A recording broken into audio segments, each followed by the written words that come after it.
ब्रेकनंतर पाहूयात पुढची बातमी। महाराष्ट्र तेलंगणा सीमेवरच्या त्रिवेणी संगमात उद्यापासून 26 मे पर्यंत पुष्कर पर्वला सुरुवात होतीये।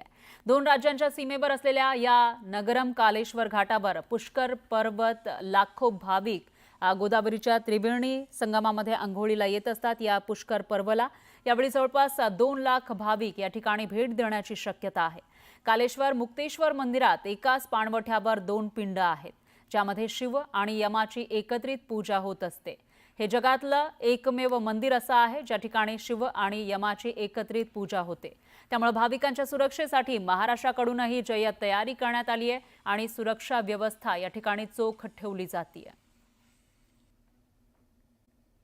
बातमी आहे एका कुख्यात गुंडाच्या मटन पार्टीची। कुख्यात गुंडासोबत मटन पार्टी करणं पोलिसांना चांगलंच भोवलंय।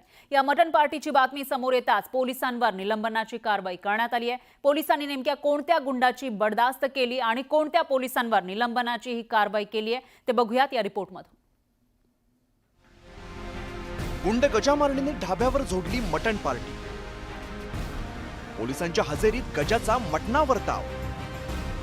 गजा मारण्याच्या दिमतीला पुणे पोलीस।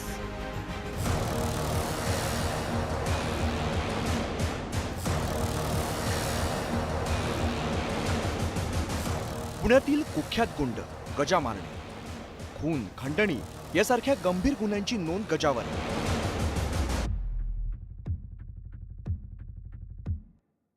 या तुरुंगाची हवा खात असलेल्या गजाची पोलिसांकडून चांगलीच बडदास्त ठेवली जात असल्याचं पुन्हा एकदा उघड झालं। नुकतेच गजा मारणेला पोलीस येरवडा कारागृहातून सांगलीला घेऊन जात होते। यावेळेला वाटेत साताऱ्याजवळ पोलिसांनी धाब्यावरती मटणावर आडवा हात मारला। दरम्यान गजाचे साथीदार सुद्धा धाब्यावरती पोहोचले आणि त्यांनी पोलिसांच्या वाहनातच गजासाठी मटण आणि बिर्याणीची व्यवस्था केली।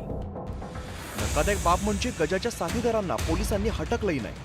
त्यामुळेच गजाची बडदास्त ठेवणाऱ्या पोलिसांवर निलंबनाच्या कारवाईचा बडगा उगारण्यात आला। ही एका गँगस्टरवर मोकाची कारवाई अंतर्गत ऑलरेडी कारवाई करण्यात आलेली आहे। त्याच्यानंतर काही थोडा त्यांनी काही ॲडव्हेंचरस कृत्य त्यांनी केला आणि त्यामध्ये जे काही दोषी अधिकारी कर्मचारी आहेत त्यांना निलंबित करण्यात आलेले आहे। पुणे पोलिसांनी सहाय्यक पोलीस निरीक्षक सूरज राजगुरू, हवालदार महेश बामगुडे, हवालदार सचिन मेमाणे, हवालदार रमेश मेमाणे, पोलीस शिपाई राहुल परदेशी यांचं निलंबन केलं।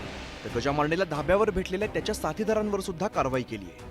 मोकाचे आरोपीला कोणी प्रत्यक्ष अप्रत्यक्ष मदत करत असतील तर मोकाचमध्ये अबेटमेंटच्या अंतर्गत कारवाई होतो। म्हणून त्याचे जे काही लोकांनी त्यांना खानावाना पुरवत होते, काही ढाबावर थांबून किंवा त्याचे मागे फॉर्च्युनरनी जात होते, त्यांना सगळ्यांना मोका अंतर्गत आरोपी करण्यात आलेली आहे। सदरक्षणाय खलनिग्रहणाय अशी बिरुदावली मिरवणाऱ्या पुणे पोलिसांनी मात्र गुंडांचीच बडदास्त ठेवली।